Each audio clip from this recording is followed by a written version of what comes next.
tayo, mabilis lang, very fast. Short lang kayo. Samahan niyo po ako sa John 8:31. Napakaiksi. John 8:31.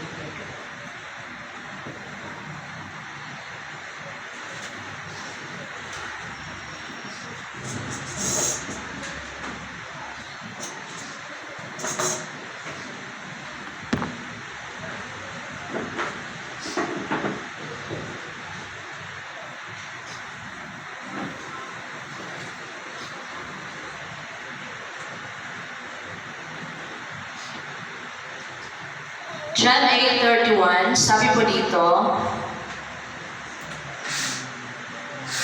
sinabi naman ni Jesus sa mga uniyong naniniwala sa Kanya, kung tinutupad ninyo ang aking aral, kayo nga ay tunay ng mga alagad ko. Thank you, Lord, sa iyong mga salita o Diyos. Thank you. Anoint your words, O God. Let me be the mouth of your words, O God, in Jesus' mighty name. Thank you, Lord God, sa message mo, sa bawat sa amin, Panginoon, na yung mga anak, Panginoon. Salamat, Lord. I-lead mo kami through the power of your Holy Spirit, Lord. Thank you, Lord. You will be in our midst. You will be the one to work in our minds, O God, in our concepts, Lord, in our hearts. Thank you, Lord, for your words. In Jesus' name, amen. Amen. Hallelujah. Alam niyo mga kapatid, hindi ito yung binigay, hindi ito yung prepare ko eh. Iba, pero ito yung bigla na lang kanina, ito yung binigay talaga din Lord sa atin, bawat isa sa atin. So alam ko po, pati ako ay natatamaan nito. Salamat sa Panginoon, marami ngayon sa kapanahonan natin na sabi na ako, pagbalik ng Panginoon, pag nag-rapture na, di ba, dami sa Facebook, ay tapos na ang rapture. Tapos na ang rapture, hindi po yan totoo. Madami ngayon mga fake news. Sa Facebook, ang daming fake news. Dahil kapag tayo ay magbabasa ng Biblia, ang sabi doon, all eyes can see, makikita ng lahat ng mata. So nangyayari na ba na bumalik ang Panginoon, maraming angels sa langit na nakikita ng lahat ng mata? Hindi pa, di ba? So wala pang rapture. So marami na yun nagsasabi, tapos na ang rapture. Pero kailan? Nung ano pa, ganito, ganyan. Hindi po yan totoo. Mas maniniwala tayo sa salita ng Diyos. Amen? Hallelujah. So ibig sabihin na, wala pang rapture dahil ang nakakaalam na kahit ang anak hindi alam, kulit ang ama lamang. Amen? Dahil wala pang rapture, meron pa tayong chance. Amen? Meron pa tayong chance. Huwag po tayong mababahala. May chance pa tayo na makasama sa rapture. Dahil ito po, in just a twinkling of an eye. Ganun na kabilis, oh. O, di ba? Ganun, twinkling of an eye. Isang kisap mata. Baka pag isang kisap mata, ako, damit na lang ng pastor na iwan. Doon na tayo mag-iiyakan lahat. Doon na sa pastor. At sa isang kisap mata, pag may iwan yung damit, magkakagulo ang mundo. Bakit po?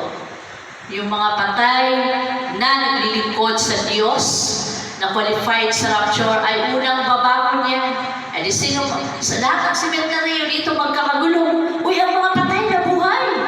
May nangyari na bang gano'n, balita? Wala pa, di ba? So wala pa yung rapture.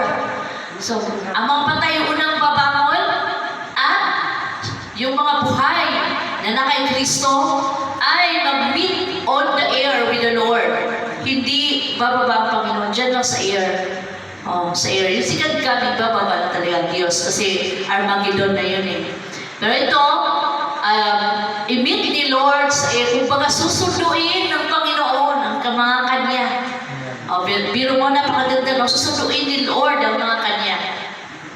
At kapag sinunduin ng Panginoon, kahit maglulupasay pa tayo sa church, kung dito na nasama doon, wala na, nandun na, tapos ng rapture. Wala na. So, ngayon na wala pa yung rapture, ito yung time. Kaya talagang ang Diyos ay, kumbaga, nasa pintuan na talaga siya. Isang ano na lang talaga eh. Hindi natin alam, mamaya o ano. Basta ang Diyos ay malapit na. Kaya nga, patuloy tayo mga kapatid. Amen? Hallelujah. Ang sabi nga dun sa Mark 13:13, ang magpapatuloy hanggang wakas, ang siya lang maliligtas. Amen? Marami na yung nag-claim na ako, Christian ako. Marami na kilala sa Diyos. Lahat ng mga tayo alam na si Jesus ay namatay at nabuhay. Alam nila na, yung iba, maliban sa Muslima, alam nila na si Jesus ay Diyos. Marami naniwala. Pero ang hinahanap ng Diyos ay yung obedience. Amen? Yung pagsunod, kaya yung binasa natin. Ano ba talaga ang totoong alagad ng Diyos? Sa pag-aaralan po natin ngayon, ay meron pong dalawang klase ng Kristiyano. Nakakalungkot lang, no? Nakakalungkot. Dahil sabi ng Panginoon, for many are called, but few are chosen. Marami ang tinawag, lahat ay tinawag ng Diyos. Pero mangilan-ilan lang ang pinili. Kapag ikaw ay nandito sa church, kapag pinapagayutin mo ang Diyos, ibig sabihin, isa ka sa mga pinili. Hindi mo pinili ang mga bagay sa mundo eh. Amen? So ngayon pala, let's try to evaluate ourselves. Hindi masama na i-evaluate natin sa mga sarili natin. Qualified kaya ako kung mag-rapture? Madala kaya ako? Dahil ang sabi doon sa Revelation, kung titingnan natin yung lamps na mahaba, kasi yung ibang topic yun, yung 10 babae, puro Christian yun. Yung 5 babae ay yung ang ilawan nila ay puno ng langis. Ibig sabihin, maanag pa sila naglilingkod sa Diyos. The other 5, yung ibang may ilawan din, pero wala nang langis. Ibig sabihin, lukewarm. At hindi po qualified sa karya ng Diyos sa malungwar. Sabihin, alam nila, Christian sila eh, alam nila ang Diyos sila, they're claiming. Pero, hindi tinatanggap ng Diyos ang lukewarm. Hindi tinatanggap ng Diyos ang ilawan na walang langis. Hallelujah. Now, alamin po natin ngayon saan tayo nabilong. Saan tayo nitong dalawang Christian na to. Ang una ay carnal Christian. Unahin natin yung carnal Christian. Ano po yung carnal Christian? Kung ita-translate natin sa Tagalog, makamundong Kristiyano. Kaya ito, kung babasahin po natin sa 1 Corinthians 3-4, basahin po natin. 1 Corinthians 3-4, sino pong nawalan? 1 Corinthians chapter 3. Mabilis lang ito, mga kapatid, tayo matutulog. Chapter 3, verse 2 hanggang 4.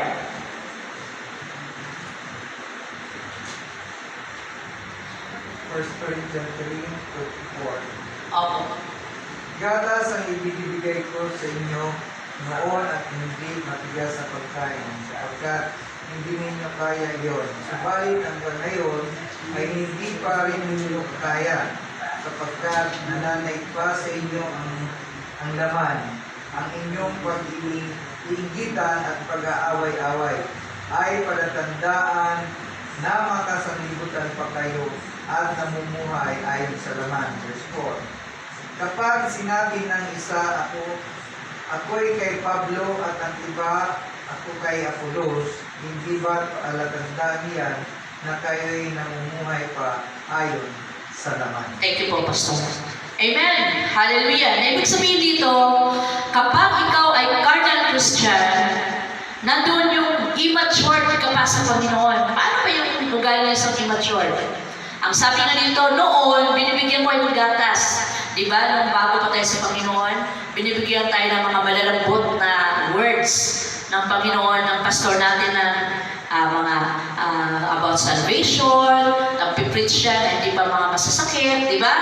Pero kapag ikaw ay matured Christian na, tanggap mo na kung ano man ang ipipreach ng pastor, kung ano man ipifeed ni Lord sa pamamagitan ng pastor. Amen? Kahit masasakit na salita yan, matutuwa ka, bakit? Ay, para sa akin yan. Bakit inalaw ni Lord na marinig natin ang mga masasakit na mensahe? Bakit po? Dahil mahal tayo ng Diyos. Gusto ng Diyos na mag-mature tayo. Amen? Dahil kapag tayo ay mananatiling immature, ibig sabihin yan, carnal Christian tayo at we are not qualified to go to heaven. Amen? Hallelujah. Gusto natin mapunta sa langit. Amen po ba? So let's be mature. Kailangan na mag-mature tayo sa ating pananampalataya sa Panginoon. Hindi yung, alam niyo hindi yung iba na makarinig lang na ako yata ang pinapakinggan ni pastor. Yan, isang palatandaan na immature pa tayo. Hindi lang siya ma-shake hands sa pastor o hindi lang mamati. Hindi na ako mag-church. Nagtatampo ka na. Immature po yan. Makakarinig lang siya ng marites na isang Kristiyano marites din. Alam mo, sinabi niya ganito, ni sister, gano'n. Ay nako, nagre-react ka na. Ayaw ka na nga, ganyan. Immature na po tayo dyan. Dahil ang matured Christian na pag nakarinig ng mga hindi magaganda, ano ang sasabihin? Pag-pray na lang sis, patuloy ka sa Panginoon. Encourage mo. Amen? Encourage mo yung kapatiran mo. Hindi ka mag-feel na makaka-discourage doon sa kapwa mo. Amen? Hallelujah. Masakit na ito mga kapatid kasi na kahit tayo, kahit ako, tayo lahat, wala exalted, ay mahal ng Diyos, kaya inalaw ng Diyos na makarinig tayo ng mga masasakit na words, no? Sa pamagitan ng kanyang mga salita. Amen. Hallelujah. Kasi nga, ano nga yung description ng Word of God? It's just like a two-edged sword. No? Parang espada. Pag ginampas ka ng espada, talagang hati ka, talagang maramdaman mo yung sakit, di ba? Ganun din ang Word of God. Na kapag ikaw ay mahal ng Diyos, inalaw ng Diyos makakarinig ka para mag-grow ka at mag-mature tayo at magiging qualified tayo sa karya ng Diyos. Amen? Hallelujah. So dito po sa carnal Christian, they are professing that they are Christians. Tinatawag sila mga private Christians. Ako, kahit hindi ako magsisimba, ligtas na ako. Dahil tinanggap ko na ang Diyos. Iyon, laging defensive, no? Kahit pa na hindi ako laging sa simbahan, ligtas na ako. Dahil, alam ng Diyos ang puso ko, yes, the Lord knows your heart. But if you have a good relationship with the Lord, hindi mo hayaan, hindi mo mamit, hindi mo ipaprioritize ang Panginoon. Amen? Sunday ngayon, ilan lang tayo. Yung iba pinaprioritize yung mga lakad dito, lakad doon. Dahil kung mahal mo talaga ang Diyos, ipaprioritize mo siya. Amen? Kung mahal mo ang Diyos, may time kang manalangin. Parang tatay natin yan eh. Tatay, hindi lang parang tatay talaga natin yan. Na hindi, na pagdating ng bahay, kagaya mga anak natin, pagdating ng bahay, saan si Papa, saan si Mama? Di ba yung nahanap natin? Every minute, every seconds, every hour of our lives, hahanapin natin ang Diyos. Seek God. While hahanapin natin ang Diyos, habang mahahanap pa natin siya. Amen? Then after the rapture, wala na yung Holy Spirit. Kumbaga, sariling effort mo na kung patuloy ka sa paglilingkod sa Diyos. Ngayon nga na may Holy Spirit, parang tinatangan pa tayo. Ang dami nararamdaman, di ba? Ang katamad ng church doon, ang dami nararamdaman. Maging maingat tayo, dahil tricks po yung nakaway. Pero kapag ma-overcome mo yun, ang sarap sa pakiramdam na umuwi ka dahil na-comply mo, kumbaga, nauna mo ang Diyos. Amen? Pero subukan mo yung linggo mo, isang linggo mo na hindi ka nakapag-church, dahil nuna mo yung ibang bagay. Kulang. May kulang talaga. Di ba may emptiness sa puso mo? Nung pumunta kami ng Baguio, nung hindi ako nakapag-church sa Baguio, no? Nag-try ako na mawala yung emptiness sa puso ko. So, nag-share ako doon sa mga kasamahan ko, no? Pero talaga, iba talaga pag nasa church ka. Amen? Na-feel ko yung emptiness the whole week. Nag-struggle ako. Bakit? Parang iba talaga. Parang may kulang talaga. Kulang talaga ang linggo ko. Lord, sorry. Kulang talaga ang linggo ko kasi hindi ako makapag-church. Ganun eh. Kapag ikaw ay mature Christian, hindi mo na kailangan i-remind, sister, hindi mo na kailangan bisitahin ng pastor na, brother, magsimba ka bukas.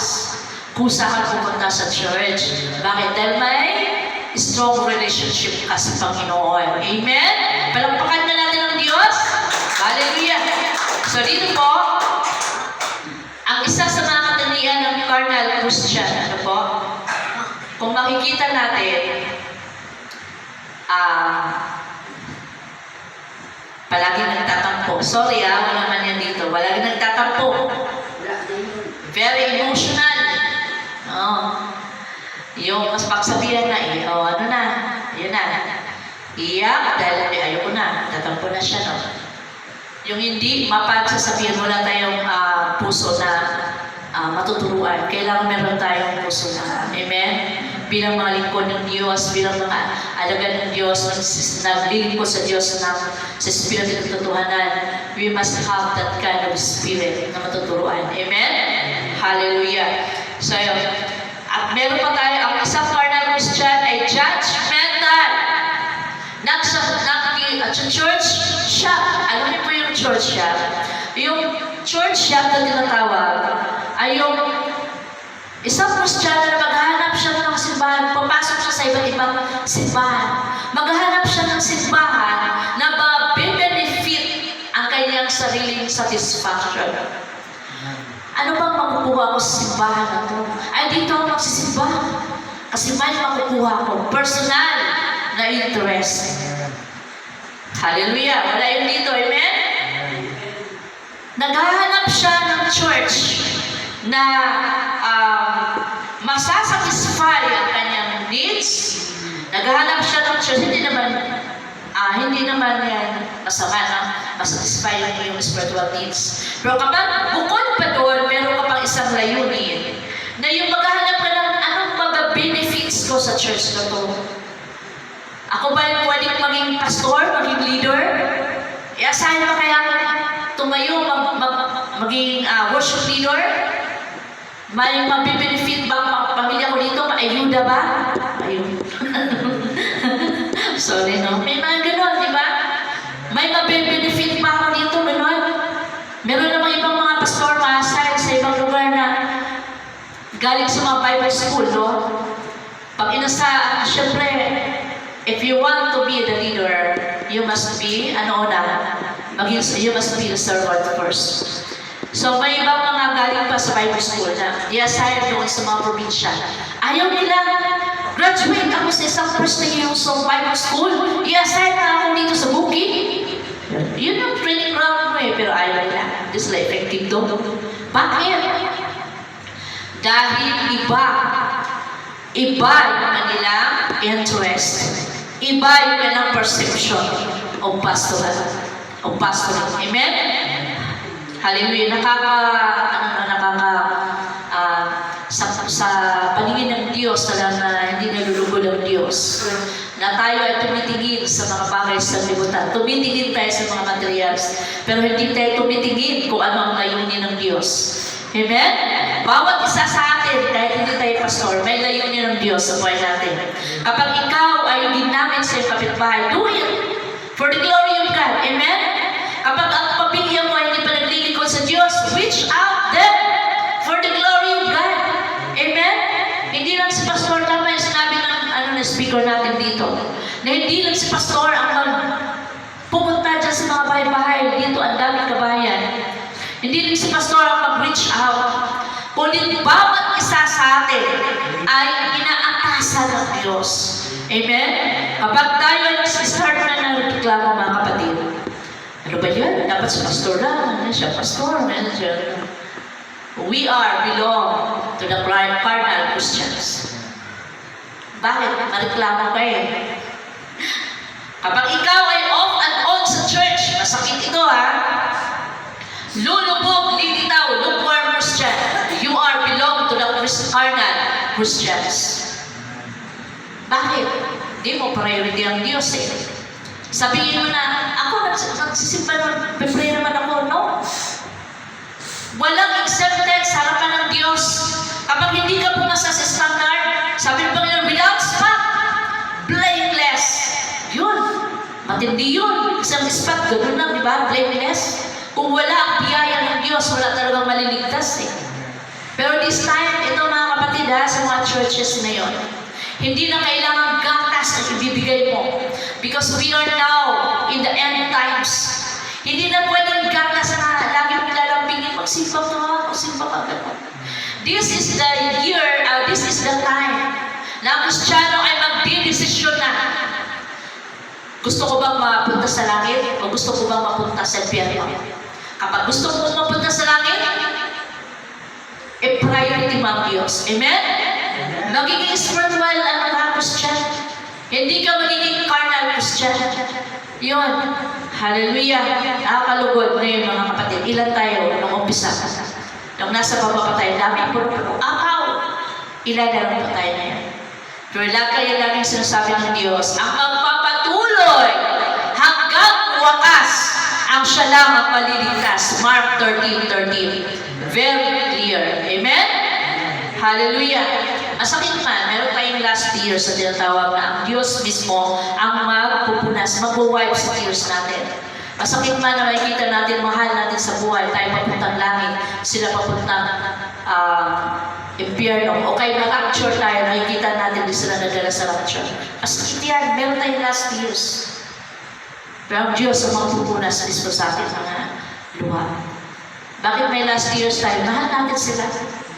Pero ito lang mga kapatid, para hindi natin pananagutan pagdating sa panahon na makaharap natin ng Diyos, hindi tayo accountable doon. Kailangan gawin muna natin ang part natin. Have you reached out to your loved ones? Nasabi mo ba ang iyong mga salita ng Diyos sa iyong mga anak? Anak, ito na yung time ako. Everyday, pinag-pray ko yung mga anak ko, pinagsasabihan, lalo na yung mga basic talaga ng sa Diyos. Layo yung sinasabihan, i-priority mo ang Diyos, pumalik ka sa Panginoon. I-priority ang Diyos, i-priority ang Diyos. Then kapag ikaw ay mawala sa mundong ito, at least, you have done your part. Amen?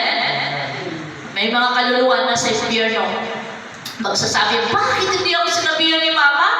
Bakit hindi ako sinabihan ni Lola? Bakit hindi ako sinabihan ni Pastor? Hindi na nila pwedeng sabihin yan dahil ginawa mo na yung part mo. Diba? Hallelujah. While there's still time, let's do it. Let's do our part. Amen? Hallelujah. Mga carnal Christian, sa Mateo 7:2-5. Basahin ba natin? 2 Timothy 3:5. Kasi maano lang ako maaiksi. 2 Timothy 3:5.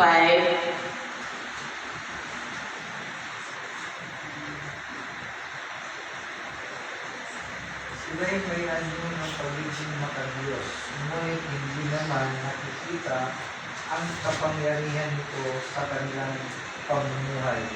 Iwasan mo ang unang uri ng mga tao. Amen.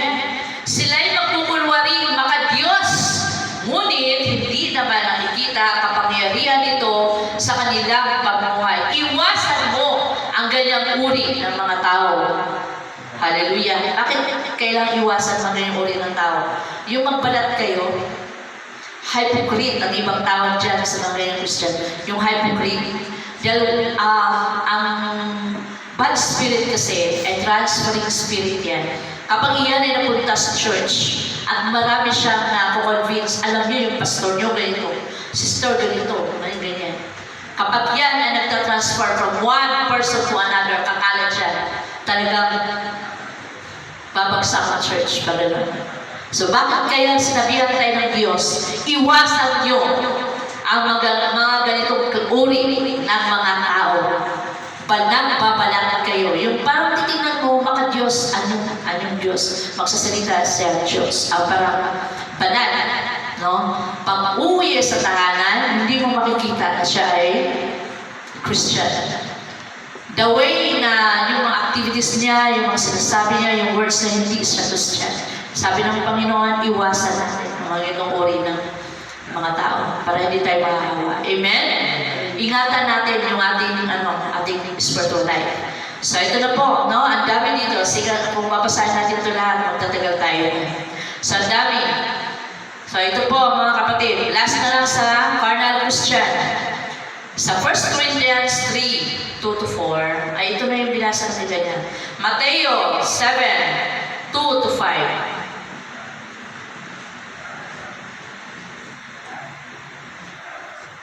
Mateo 7.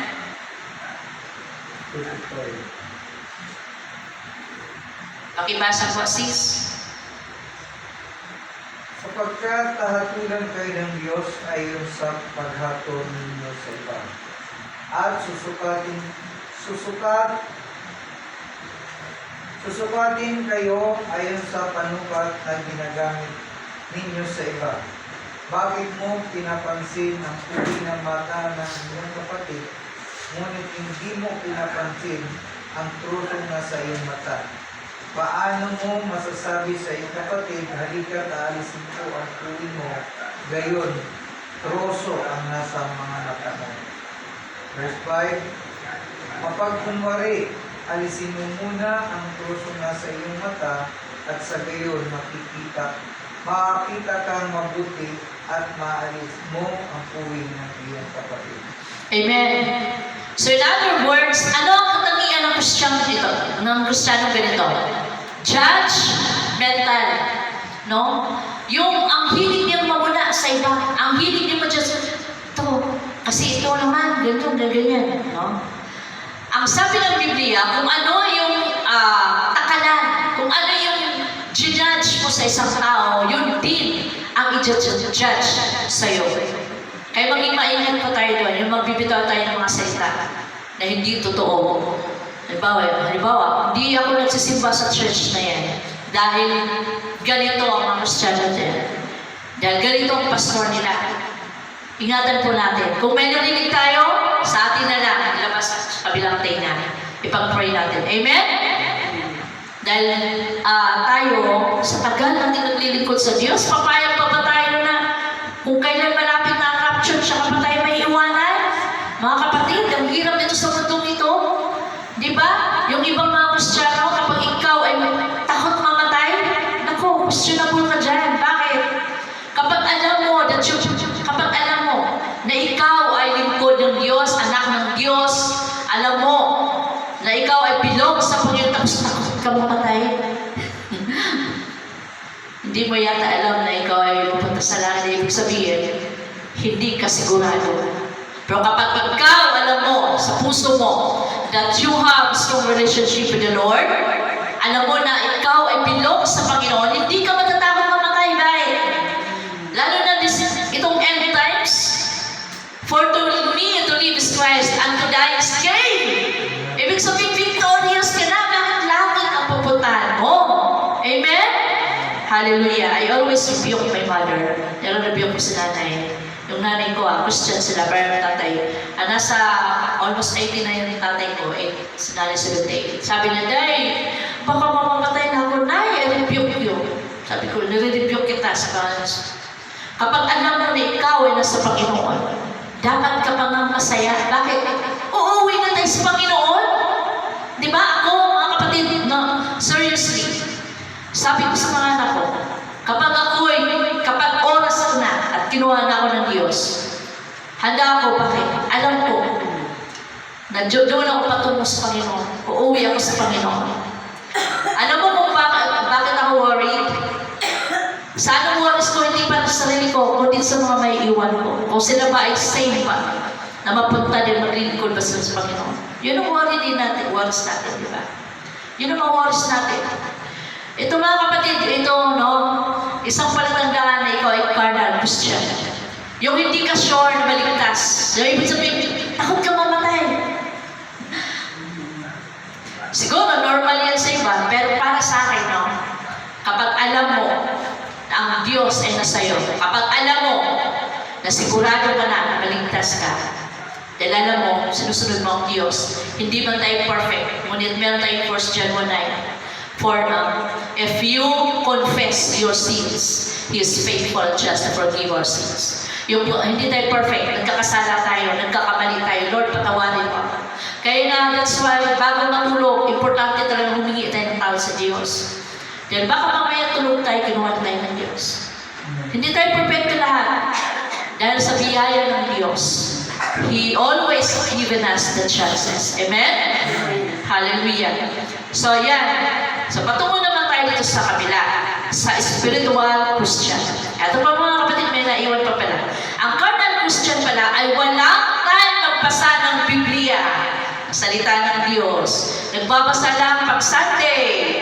Hello! Mas marami siyang oras sa Messenger. Mas marami siyang oras sa Facebook. Mas marami siyang oras sa TV. Ngunit, wala siyang time magbasa ng salita ng Diyos. Wala siyang time na mag-pray. That's a big question mark. And do you belong to carnal Christians? Mga Kristiyanong makamundo. Masakit, no? Pero parang sa bawat isa sa atin. Amen? Ako, nagpapasalamat ako minsan. Dahil sa trabaho kasi, puro messenger kami, nandun talaga. Kung minsan may time na nire-review ko yung sarili ko. Uy, ilang oras ka na dyan sa cellphone. Nire-review ko yung sarili ko. Ay, teka na. Ilalapag yung cellphone ko. Kaya first hour in the morning talaga, pagpasok ko pa lang, luluhod ako doon sa office ko, sa guidance, at magpasa na agad ng Biblia. Bakit? For the whole day niya, basic ka na sa trabaho mo, kung anong meeting dito, anong reports, basic ka na. So, unahin talaga ang Diyos pag-isip mo pa lang. Amen? Pag-isip mo pa lang, lumuhod ka na agad. Thank you, Lord. Lumuhod ka na agad. Hallelujah. Yun ang una. Hindi yung pag-isip mo pa lang, kunin ang cellphone. Anong oras? Tapos Facebook. Iba ang una. Unahin ang Diyos. Amen? Hallelujah. So, yan. Masakit, pero para sa atin. Amen. So, spiritual Christian, ito ang gusto ng Diyos. Yung mga spiritual na Christian. At ito lang po yung qualified na po mapunta sa lahat. Alam niyo mga kapatid, hindi na tayo exempted eh. Once na narinig na natin ang salita ng Diyos, we are accountable sa lahat ng mga ginagawa natin. Bakit? Narinig na natin, alam na natin kung ano ang tama, mali. Alam na natin kung ano gusto ng Diyos. At alam na natin kung ano ang kalooban ng Diyos, tapos hindi natin ginagawa, tayo ay magkakasalan. Amen? Hallelujah. Ano ba yung spiritual Christian? Aside po natin, yung binasa natin kanina, meron ano? So, John 15:8 po tayo. John 15:8.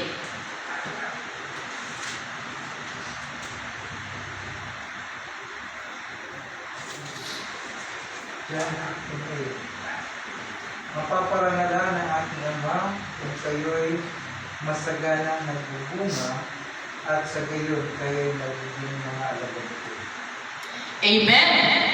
Thank you, Pastor. Napaparangalan ang aking Ama kung kayo'y masaganang nagbubunga bilang aking mga alagad. Anong bunga ang hinahanap ng Diyos dito? Sa Galatians 5:22. Sige, basahin natin.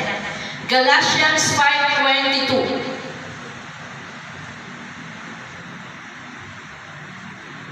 22. Ngunit ang mga ito ay doon pa rin.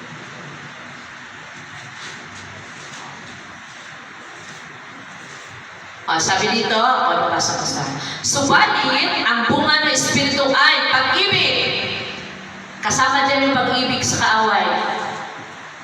Pag-ibig. Meron ba tayo dito? Pag-ibig, we love the Lord, no? Pag-ibig, kahit sa mga kaaway natin, love your enemies, kasama doon. Kagalakan. Anong klaseng kagalakan? Kagalakan na maglilingkod sa Diyos at hindi kagalakan na gumawa ng mga makabagong bagay. Kundi kagalakan. Meron pa ba tayo nito? Na kapag nasa simbahan ka, naglilingkod ka sa Diyos, nagpupuri ka sa Diyos, o maawit ka na mapapuri sa Diyos, nagbabasa ka ng Biblia, nandoon yung joy, kagalakan. Naramdaman niyo pa po ba ito? Amen. Dahil kung wala ng kagalakan sa puso mo, nako, humingi ka sa Holy Spirit, kailangan mo ng bunga ng Espiritu. Ito yung ilalap ng Diyos sa mga bunga. Okay. Ano ba? Kapayapaan. Anong kapayapaan? Sa isipan, sa puso, na kahit may problema ka, payapa kang nakakatulog. Dahil alam mo, nakasama mo ang Diyos. Amen? Kasama ba natin ang Diyos? Amen. Ang mga tao na walang kapayapaan, di makakatulog sa gabi. Lagi nag-iisip, ano pa kayong gagawin ko? Ano kayong gagawin ko? O, kung nag-overthink. Yun yung mga carnal Christian. Hindi totally nagbibigay ng tiwala sa Diyos. Dahil kapag ikaw ay totally nagtiwala sa Diyos, nakakatulog ka ng payapa. Lord, I surrender to you. Ikaw na bahala, Lord. Alam mo ng needs ko. Basta sinabi mo na lahat sa Diyos at magkakaroon ka ng kapayapaan sa puso at isipan. Amen? Meron pa ba tayo dito? Meron. Amen. Sunod. Katiyagaan. Anong point sa katiyagaan? Matyaga kang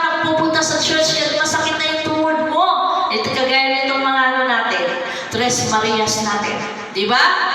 Matyaga, umakyat. 80 plus na, 70 plus na. Lahat na pala senior, no? Pati pastor natin senior na. Matyaga! Matyaga pupunta sa church kahit masakit na yung mong kaspasuhan. Matyaga naglalakad. No, I am blessed by our pastor na to God be all the glory. Na kahit malayo yung Cavite, pupunta talaga siya dito kahit dati, lalo na dati, kahit maglakad pa. Matyaga na gumagawa sa kalooban ng Diyos. Amen? Hindi mareklamo. Ito yun mga kapatid. Kapag once nagreklamo ka na, wala na yung katiyagaan dyan. Hallelujah! Matyaga ba tayo? Isa yan sa mga bunga. Next, kabaitan. Yung pagiging selfish, mga kapatid, hindi yan mabait. Sorry. Pero alam ko wala naman dito yan. Kabaitan. Na kung minsan, kahit minamarites ka na, pero kaya pa rin ngumiti. Ngumiti sa mga kaway. Ngumiti doon sa mga kapitbahay. Kahit na binabato ka na ng mga hindi magagandang salita. Umiiral pa rin yung kabaitan mo. Nakikita pa rin ng Diyos sa buhay mo. Alam niyo, ang prayer ko everyday, no? Kami ay nagpipray bago pumunta sa work. Lord, make me a blessing. Na hindi ako, itago po sa likuran, na hindi ang kamalian ko, hindi ang mga weaknesses ko, hindi ang mga pagkakamali ko, imperfection na nakikita, kundi ang iyong kabutihan, ang iyong biyayang nagtubay sa buhay ko. Ganun po, mga kapatid. Amen? Dahil kung ang tao ay titingin sa atin, marami talaga yun. Marami siya makikita. Ngunit kapag pinag-pray natin na yun ang makikita nila, itago tayo ng Panginoon sa kanyang biyaya. No? Ang makita nila sa atin kung gaano kabuti ang Diyos sa buhay mo. Amen? Amen. Hallelujah! Ako nakikita kay Pastor, gaano kabuti ang Diyos sa buhay ni Pastor. Wala siyang work for nakapag-graduate ng mga anak. Amen? Bigyan ng bahay. Amen? May mga nag-support na kapatid na sa talagang biological sister. Biyaya ng Diyos yan. Ganon kabuti ang Diyos. Amen? Hallelujah! Kahit po nag-support sa May, bakit patuloy pa rin siya nakapunta dito? Patuloy sila mga asawa na naglilingkod, nag-raise ng church because of the mercy, love. Dahil sa biyaya ng Diyos. Amen? Hallelujah. Dahil sa biyaya ng Diyos. Hallelujah. Yun naman kita ng tao sa atin. Next, kabutihan. Alam ko meron pa tayo dito eh. Kabutihan. Kung minsan, binabagbayad ka ng sarili mong pamilya. Kung minsan, parang binigay mo na lahat, pati kabilang kamay, gusto pang kainin, ano? Oh. Pero umiiral pa rin yung kabutihan mo. Bakit? Dahil ang Diyos ay nasa puso mo. Ikaw ay naglilingkod sa Diyos. Amen? Sunod, katapatan. Tapat tayo sa Diyos. Kung ang Diyos ay tapat sa atin, magiging tapat tayo sa Diyos. Kahinahunan. Amen? Ito pa, kahinahunan, mga kapatid. Sumigaw na yung asawa mo. Tapos ikaw din. Sisigaw ka rin. Asan yung kahinahunan doon? Sinigawan ka na ng kasamahan mo sa trabaho. Sisigaw ka din. Saan yung kahinahunan doon? Diba? Kapag ang isang apoy ay malakas, maalam, no? Ikaw, ibig. Amen? Hallelujah. Andun yung kahinahunan. Kahit sa panahon ng mga pagsubok, andun yung kahinahunan. Imbis na magwawala ka, magsisigaw ka, lumuhod ka, umiyak ka sa Panginoon. Amen? Hallelujah. Siya ang pag-asa natin. Siya ang kahinahunan natin. Siya ang magbibigay sa atin ng kapayapaan. Amen? Next, pagpipigil sa sarili. Yung pinipigilan mo sarili mo na fiesta doon. In-invite mo ng pinsan ko pumunta dyan sa lugar na yan. Dahil alam mo mali, meron kang pagpipigil sa sarili. Amen? Pinapasyat ka. Oy, Brad, shot ka muna o. Isa lang naman, hindi naman yung masama. Shot ka lang. Hindi naman yung nakakalasing. Hindi mo napigilan. Sabi ng Panginoon, iwasan ng mga taong ganito. Ang sabi ng doon kung sa Hebrews din, makikita doon, be transformed. Diba? By the renewing